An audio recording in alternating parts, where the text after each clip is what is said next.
Correction. Rule number 45. Pronoun subject के मुताबिक होना चाहिए। प्रोनाउन क्या होते हैं? I, my, me, we, our, us, you, your, you. आगे they, their, them, it, its, it, she, her, he, his, him.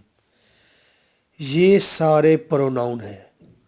Pronoun subject के मुताबिक होना चाहिए, यानी कि सेंटेंस के शुरू में जो प्रोनाउन आया है, जो नाउन आया है, जो काम करने वाला है, सब्जेक्ट, उसके मुताबिक ही आपने प्रोनाउन लगाना है। एग्जाम्पल देखेंगे, बात समझ आएगी।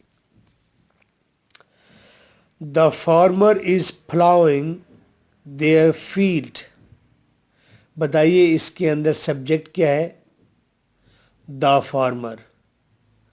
और इसके अंदर कोई प्रोनाउन मौजूद है? यस। क्या है? देयर। देयर प्रोनाउन है। सब्जेक्ट है फार्मर, सिंगल वन है, और आगे प्रोनाउन प्लूरल का है। तो सब्जेक्ट के मुताबिक अगर आप इसका प्रोनाउन चेंज करें, the farmer is ploughing his field. Farmer अपने खेत में हल चला रहा है। प्लाउ, हल चलाना। दूसरे के खेत में हल तो नहीं चलाएगा ना, जट आदमी है, इतना सियाना है। मुझे याद आता है वो खुर्रम शहजाद बड़ा ही जल्दबाज है, बेचैन आत्मा है। एक दिन वो गया अपने साइकिल में हवा भरने के लिए, तो पंप के ज़रिए वहाँ पर हवा भरना था।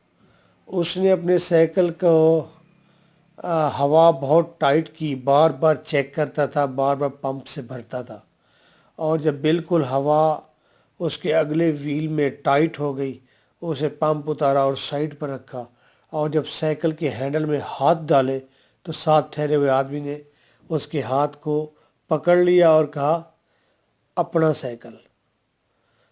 यानी कि खुर्रम शहजाद ने जल्दबाजी के अंदर पंप उठाया और आया, अपना साइकिल छोड़कर दूसरे के साइकिल में हवा भरनी शुरू कर दी। लेकिन ये जट फार्मर सियाना है, अपने ही खेत में पलाव करेगा। Okay, now I am giving you a sentence, correct कीजिए। The old man is collecting their fishing gears. Corrected. Fishing gears का मतलब है सामान वगैरह, मछलियां पकड़ने का सामान।